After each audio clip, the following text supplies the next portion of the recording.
Greetings, Earthlings. Welcome to Astro Q&A with Vic DiCara.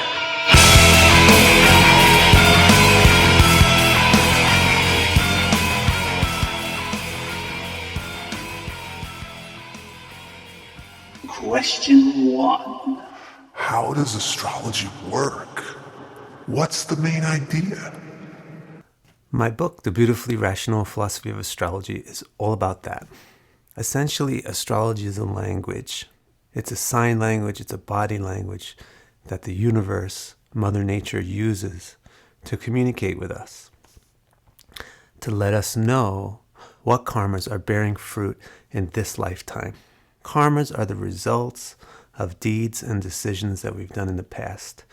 They're the reaction to the actions that we've done in our past lives. So the planets don't do anything to us, no more than the hands on a clock make time go forward. The hands on a clock indicate what the time is, and similarly, the planets indicate what the karma is. And they do that by using a very simple natural symbolism. Just like any language, it's made of a few basic words, but the way that you can put those words together into new words, and then into sentences and paragraphs and chapters, becomes very complex. So similarly, astrology has about 33 fundamental symbols, symbolic words, you could say. But the number of ways that you can combine all those makes it become very sophisticated. Question 2. How reliable is astrology? This is another topic that my book is all about, The Beautifully Rational Philosophy of Astrology. Astrology is reliable, but very difficult to use. It's a lot like predicting the weather. We know all the basics of how weather works, but when you actually get to the real world and try to predict whether there's going to be a storm and which direction it's going to go, there's so many variables, there's so many things to consider that even though you know all the basics and all the basics are reliable, it becomes practically impossible to get it exactly right. Astrology is really just like that. The basic symbolism is extremely reliable, and general predictions and overviews are pretty easy to get reasonably accurate. But when you come down to the exact real world situations, like, am I going to get a raise tomorrow and how much is it going to be? It's practically almost impossible to consider all the variables involved and get the correct answer every single time. So if you use astrology wisely, knowing that, then you'll find it to be very reliable if you have a good astrologer.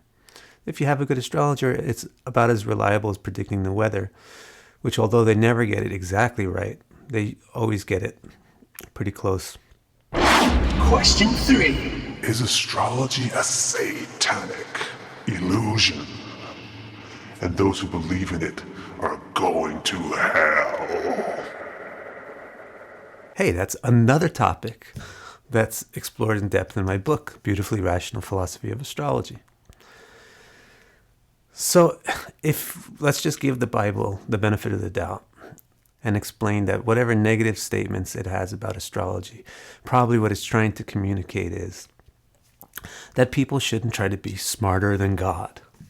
See, some people approach astrology as a way to cheat their destiny, as if they can learn about what's going to happen beforehand, and then they can step out of the way and change their destiny and avoid it.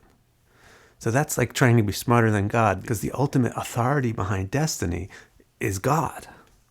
So if you're trying to sidestep your destiny, it's like trying to be smarter than God and outsmart God. And that's kind of a little bit screwy. So the Bible would justifiably speak against that. But most people don't use astrology like that. Most of us use it as a way to know God better, to understand our destiny better, to live in better harmony with it. And so that's probably why the Bible also has many positive statements about astrology and astrologers and positive examples of how it was used. Question 4. Can we know the sexual orientation of a person through his birth chart? Sure, that should be doable. What you would do is first you look at the main pillars of the chart, especially the sexual symbols, and you see how those align with the gender and nature of things, like the planets and the signs. So among the signs, the dual signs are particularly suitable for blurring boundaries. And amongst the planets, according to Deepika, which is the best book in my opinion for interpretive purposes, the 9 planets are grouped into 3 categories of genders. 3. And then there's 3 variations within each of these 3 genders. The males, start with Mars. Mars is like a 18-year-old man. And then the sun, he's like a mature man who you can rely on. And then Jupiter is like a wise man, kind of like a grandfather. So Mars like a bachelor, sun's like a father, and Jupiter is like a grandfather in terms of maleness. And then of the females, you have Venus being like an 18-year-old girl, and then you have the moon being like a mature woman, like a mother, and then you have Rahu being a wild woman. And then you have the 3 who are transgendered, third gender. Those 3 begin with Mercury, and then Saturn, and then Ketu. Mercury is transgender or third gender because he's simply so balanced. Mercury is technically a male, but behaves in a feminine way because he has this balance. Then you have Saturn. Saturn is technically female, but behaves like a male. And then you have Ketu, who has no interest whatsoever, asexual. So if you can stick with those, and you can see how do the main pillars of the chart and the sexual points in the chart align with those symbols. Here's Ian McKellen. You can see that a dual sign rises. You can see that the sun and the moon are in dual signs also. So all 3 main pillars are in a dual sign. You can see that his first house lord, the Lord of Self, is with Saturn, who's one of the transgender planets. And you can see that his 7th lord from the moon is that same first lord with the transgendered Saturn, 7th lord being the house of relationships with others, especially spouse. You can see that the 7th lord from the ascendant is with another transgendered planet, Ketu, and with Venus, a very female planet for a man. That would be interesting. And you can see that in his Navamsha, Gemini rises, another dual sign, which belongs to Mercury, a transgender planet, and transgendered Mercury is ascending in that Gemini. Other little supporting things you can see is just simply the fact that Mars is very weak, because if you notice, it's at 0 degrees of its sign. And so that means masculinity is lowered and Venus is very strong. So that means that the primary source of femininity is prominent. And other little things, you can see that the sexual orientation would be a noticeable fact about the person, or a known fact about the person, because the 8th lord is in the 10th house. And you could see that the sexual orientation would be a little unusual or problematic in the modern social setting, because the moon's 8th lord is in the moon's 8th house. We can also look at Jodie Foster's chart. These are 2 people that I just happened to find who had well-known birth times. And you can see Jodie Foster's chart is really similar to Ian McKellen's. A dual sign rises, the moon is in a dual sign. The sun isn't in a dual sign, but it's very close to Mercury, within 3 degrees of Mercury. That Mercury is the 7th lord, so that means the 7th lord is within 3 degrees of the sun, which is a major masculine symbol. So for a woman, that's an interesting situation, to have the 7th lord be very masculine influenced. Then you have, for her also, you have a dual sign rising in the Navamsha, which for her is Virgo, another belongs to Mercury again. And Mars is ascending there, which is very masculine, which is interesting for a female. Her too, you can see that the sexual orientation is noticeable or known because she also has the 8th lord in the 10th house. And you can see that her sexual orientation would be considered unusual because she has the moon's 8th lord very close to the unusual Rahu.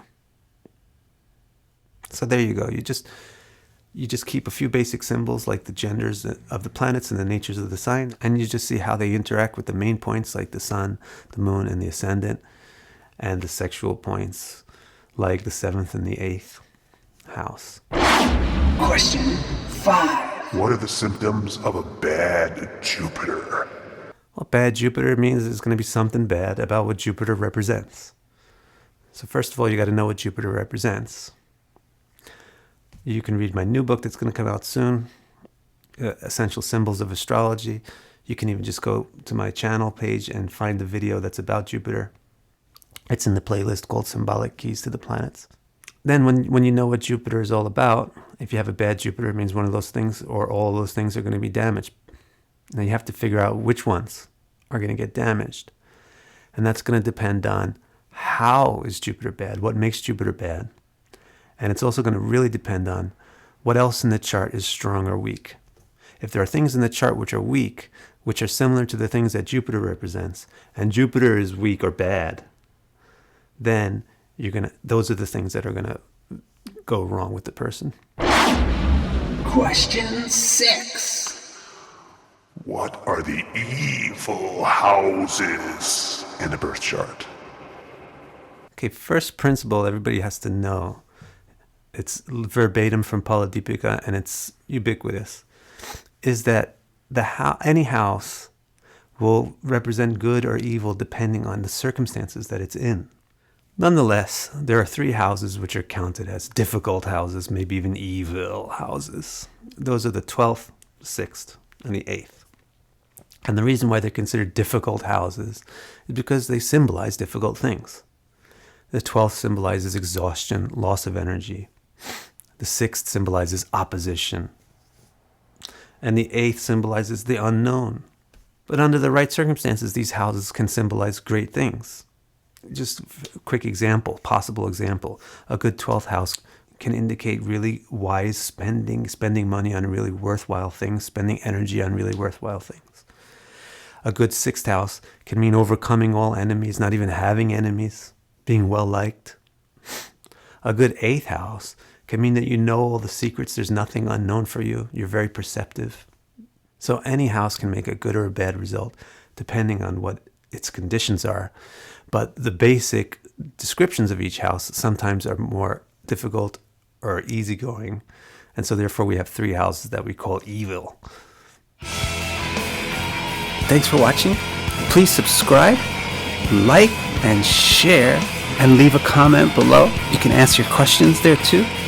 And please visit my website, vicdicara.com, for readings, classes, books, links to my Facebook and blog, and all kinds of stuff.